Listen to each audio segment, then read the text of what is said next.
સત્ય સ્વરાજ ન્યૂઝમાં આપનું સ્વાગત છે। નર્મદા જિલ્લામાં 10મા આંતરરાષ્ટ્રીય યોગ દિવસની સ્વયં અને સમાજ માટે યોગની થીમ સાથે ઉજવણી કરાઈ।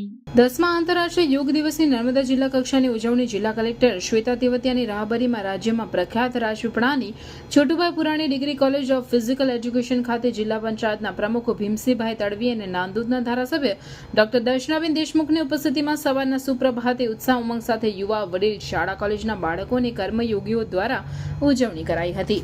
જિલ્લા કક્ષાના કાર્યક્રમમાં ઉપસ્થિત યોગ સાધકો, પોલીસના જવાનો, સ્વૈચ્છિક સંસ્થાના યોગ સાધકો, શાળાના બાળકો અને નાગરિકોને સંબોધતા નાંદોદના ધારાસભ્ય ડોક્ટર દર્શનાબેન દેશમુખે જણાવ્યું કે ભારતીય સંસ્કૃતિની ધરોહર એવા યોગને વિશ્વ ફલક ઉપર લઈ જઈ દેશના દીર્ઘદ્રષ્ટા નરેન્દ્રભાઈ મોદીએ સમગ્ર વિશ્વના જનજનને આરોગ્યની ગુરુચાવી આપી છે। તેના કારણે જ આજે સમગ્ર વિશ્વ યોગ દિવસની ઉજવણી કરી રહ્યું છે।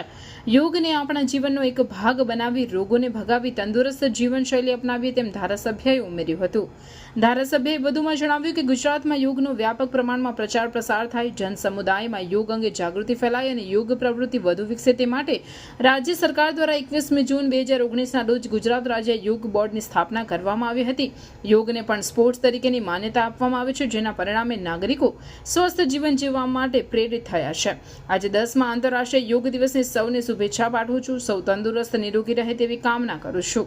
આ વેળાએ બનાસકાંઠાના નડાબેટ ખાતે મુખ્યમંત્રી ભૂપેન્દ્રભાઈ પટેલની ઉપસ્થિતિમાં યોજાયેલ રાજ્ય કક્ષાના કાર્યક્રમનું જીવંત પ્રસારણ તેમજ જમ્મુ કાશ્મીર ખાતેથી વડાપ્રધાન નરેન્દ્રભાઈ મોદીનું વિડીયો કોન્ફરન્સના ઓનલાઈન માધ્યમથી વિશ્વ યોગ દિવસની ઉજવણી સંદર્ભે આપેલું પ્રેરક ઉદ્બોધન સૌએ સાંભળ્યું। આ યોગા ડે ઉજવણીમાં ઉપસ્થિત સૌ સહભાગી બની આસન, પ્રાણાયામ, ધ્યાન થકી યોગાભ્યાસ કર્યો।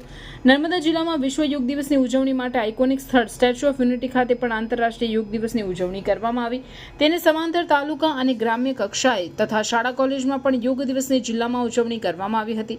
સુંદર વાતાવરણમાં સુપ્રભાતે યોગ કર્યા, સ્વયં અને સમાજ માટે યોગની થીમને ફોલો કરી હતી। રાજપીપળા ખાતે જિલ્લા કક્ષાના આંતરરાષ્ટ્રીય યોગ દિવસની ઉજવણીના કાર્યક્રમમાં જિલ્લા કલેક્ટર શ્વેતા તેવતિયા, જિલ્લા વિકાસ અધિકારી અંકિત પન્નુ, જિલ્લા પોલીસ વડા પ્રશાંત સુંબે, મદદનીશ કલેક્ટર મુસ્કાન ડાગર, નિવાસી અધિક કલેક્ટર CK ઉંધાડ, રાજપીપળા નગરપાલિકાના પ્રમુખ ધર્મિષ્ઠાબેન પટેલ, નાંદોદના પ્રાંત અધિકારી કિશનદાન ગઢવી, જિલ્લા રમત વિકાસ અધિકારી વિષ્ણુભાઈ વસાવા, જિલ્લા કક્ષાએ નિમાયેલા યોગ સાધકો, સ્થાનિક ચૂંટાયેલા જનપ્રતિનિધિઓ, પદાધિકારીઓ, જિલ્લા વહીવટીતંત્રના અધિકારીઓ, પોલીસ હોમગાર્ડના જવાનો અને શાળાના વિદ્યાર્થીઓ મોટી સંખ્યામાં ઉપસ્થિત રહી યોગ દિવસની ઉજવણીમાં સહભાગી બન્યા હતા। 10મા આંતરરાષ્ટ્રીય યોગ દિવસ નિમિત્તે આજે નર્મદા જિલ્લામાં આજે જિલ્લા કક્ષાનો કાર્યક્રમ રાજપીપળા ખાતે કરવામાં આવ્યો, જેમાં અસંખ્ય લોકો આ યોગ અભ્યાસ માટે જોડાયા અને સાથે વડાપ્રધાન શ્રીનું પણ માર્ગદર્શન પ્રાપ્ત થયું।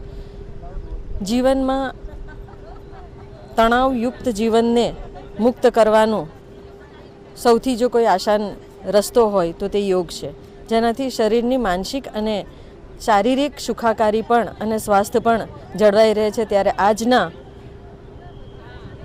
દોઢ ભાગની આ જીવનમાં યોગનો અભ્યાસ અને જીવનમાં રોજબરોજ જ્યારે યોગને આપણા જીવનમાં સામેલ કરીએ ત્યારે યોગ આપણા માટે એક ખૂબ જ આશીર્વાદરૂપ બની રહે છે અને શરીરની માનસિક અને શારીરિક સ્વાસ્થ્ય માટે પણ આ યોગ ખૂબ જ જરૂરી છે। ત્યારે છેલ્લા 10 વર્ષથી દેશ નહીં પરંતુ વિદેશના લોકોને પણ યોગનું ઘેલું લગાડવાનું કામ, યોગ પ્રત્યે જાગૃત કરવાનું કામ આદરણીય વડાપ્રધાને કર્યું છે અને વડાપ્રધાન નરેન્દ્રભાઈ મોદીના આ અભિગમને લઈને આજે દેશ નહીં પરંતુ દુનિયાના લોકો પણ યોગાભ્યાસ માટે, પોતાના જીવનને સુખાકારી માટે યોગ અભ્યાસ તરફ વળ્યા છે।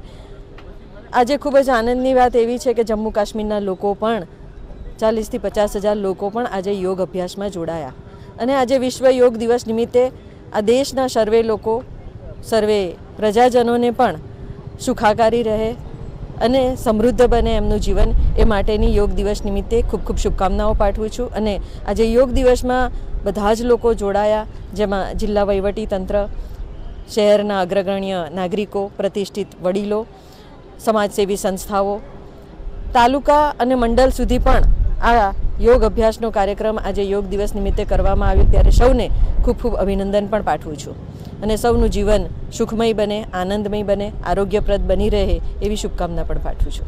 સમાચારોની ઝડપી અપડેટ માટે હમણાં જ સત્ય સ્વરાજ ન્યૂઝ ચેનલને લાઇક, શેર અને સબસ્ક્રાઇબ કરો।